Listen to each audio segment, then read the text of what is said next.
Kalian tahu nggak? Seri terakhir MotoGP 2025 ini bakal jadi pertarungan hidup mati. Semua taruhan ada di satu balapan, mulai dari podium, pabrikan, sampai reputasi pembalap. Ini bukan sekedar race, ini final showdown.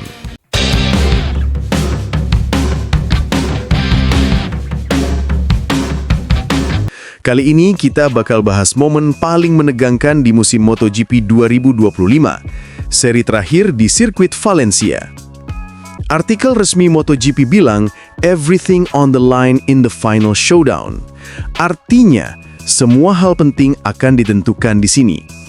Bukan cuma soal siapa juara, tapi siapa yang bisa bertahan, siapa yang bisa menutup musim dengan kepala tegak, dan siapa yang bakal buktiin dirinya di depan publik dunia.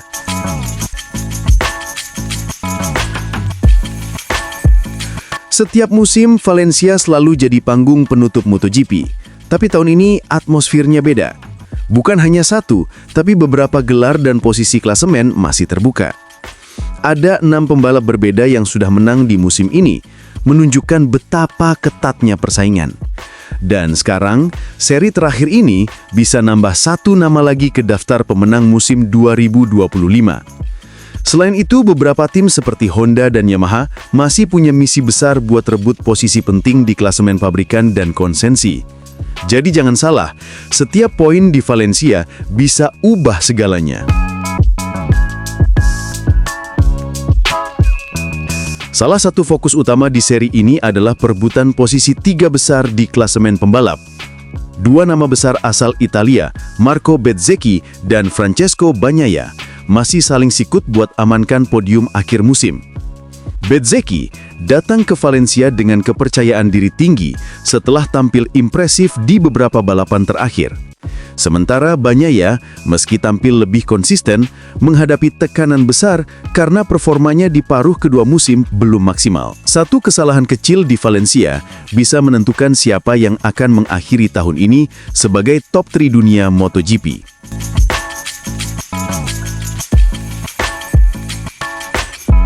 Musim 2025 udah gila banget. 6 pemenang berbeda. Tapi masih ada peluang buat sejarah baru. Pemenang ke-7 berbeda di satu musim.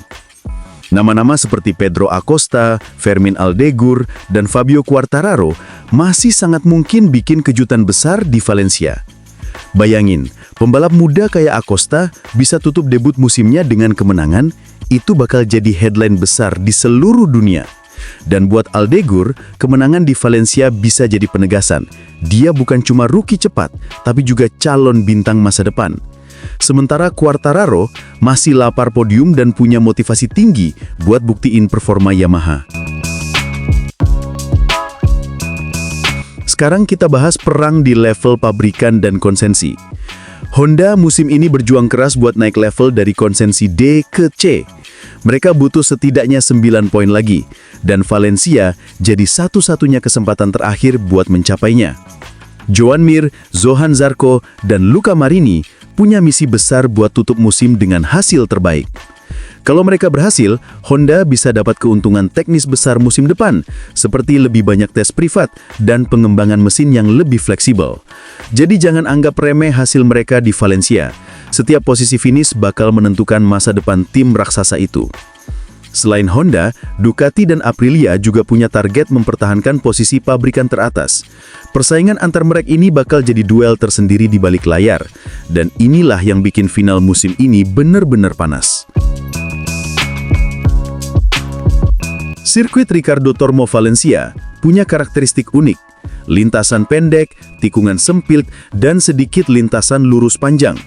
Ini bukan trek yang mengandalkan top speed seperti Mugello atau Qatar, tapi lebih ke ritme dan teknik menikung. Di sini kemampuan mengatur ban dan menjaga kecepatan di tikungan jadi kunci utama. Banyak pembalap bilang start posisi depan di Valencia itu setengah kemenangan. Karena begitu terjebak di tengah grup, peluang overtake bakal sangat sulit. Artinya, sesi kualifikasi dan strategi pemilihan ban bakal berperan besar dalam menentukan pemenang akhir.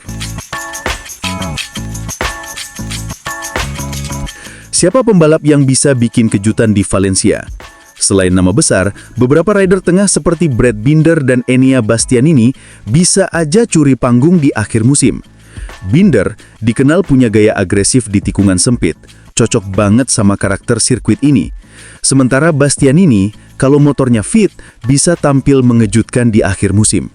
Jangan lupa juga pembalap satelit seperti Digi Antonio atau Maverick Viñales yang kadang bangkit di race penutup. Intinya, Valencia sering jadi tempat lahirnya momen tak terduga.